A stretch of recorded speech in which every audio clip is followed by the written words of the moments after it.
Hello, and welcome to our lesson on legal and contractual management. This segment will cover settling contractual disputes.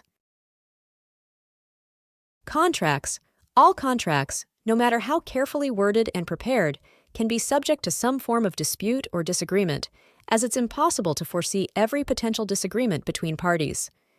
Complex contracts with high financial stakes are especially susceptible to future conflicts over interpretation. To mitigate such risks, purchasing managers should anticipate potential conflicts and establish appropriate conflict resolution mechanisms. Online dispute resolution is a modern approach, utilizing e-commerce technology to manage contractual conflicts. While traditional resolution involves legal proceedings, the uncertainty, cost, and time involved often prompt parties to seek alternative solutions before resorting to litigation, which should be considered a last resort. In recent years, new approaches to resolving buyer-seller disputes have emerged, offering alternatives that steer clear of both inaction and escalating conflict. These methods, varying in form and approach, share several key traits. They occupy a middle ground between passive inaction and formal courtroom battles. They are typically less formal and more confidential than traditional legal proceedings. They empower disputing parties with greater involvement and control over the resolution process compared to conventional methods. Most of these approaches have originated in the private sector, although courts and administrative bodies are adopting and adapting some successful techniques. One straightforward method involves direct negotiation between the involved parties, allowing them to address not only the immediate dispute, but also ancillary factors that may influence the disagreement. For instance, if disagreement arises over delivery terms in a contract, parties might find common ground on other aspects, such as pricing or scheduling. However, when direct negotiation proves ineffective, parties may realize the need for external assistance to reach a resolution in good faith. Arbitration, an increasingly popular method for resolving contractual disputes, involves the intervention of an impartial third party. Emotions often hinder negotiations, making arbitration necessary. Arbitration is defined as the submission of a disagreement to one or more impartial persons with the understanding that the parties will abide by the arbitrator's decision. When conducted properly, arbitration is cost-effective, swift, confidential, and generally satisfactory to all parties.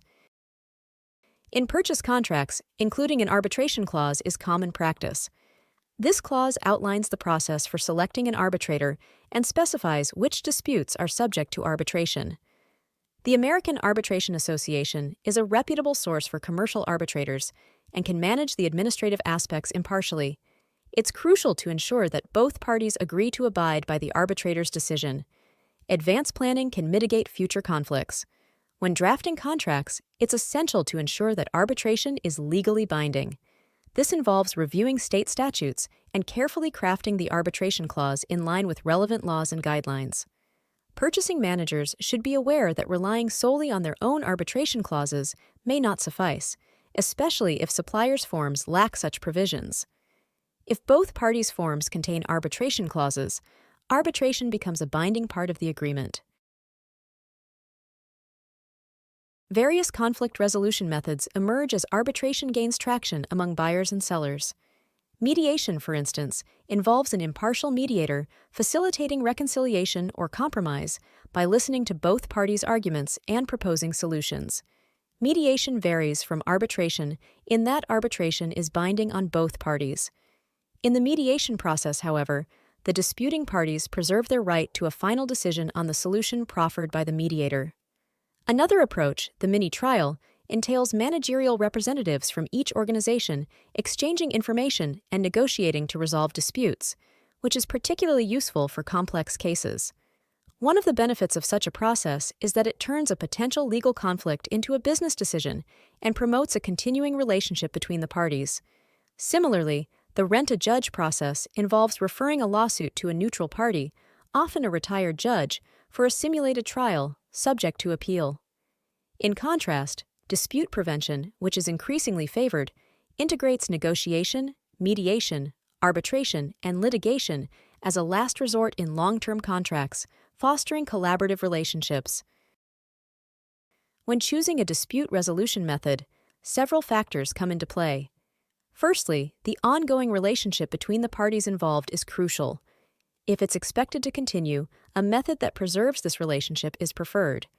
Secondly, the desired outcome and whether precedents need setting for future disputes matter. Direct involvement of the disputing parties in generating the resolution is often key for success. Emotional intensity among the parties can significantly impact the cost and efficacy of litigation. The speed of resolution is another determinant, with alternatives like mediation and arbitration often being quicker and cheaper than court proceedings. Privacy concerns and the level of formality in information requirements also influence the choice of method, with many opting for mechanisms that offer more confidentiality than court proceedings. This is the end of our lesson. This course is presented to you by South Europe College. Thank you for listening and see you in our next lesson.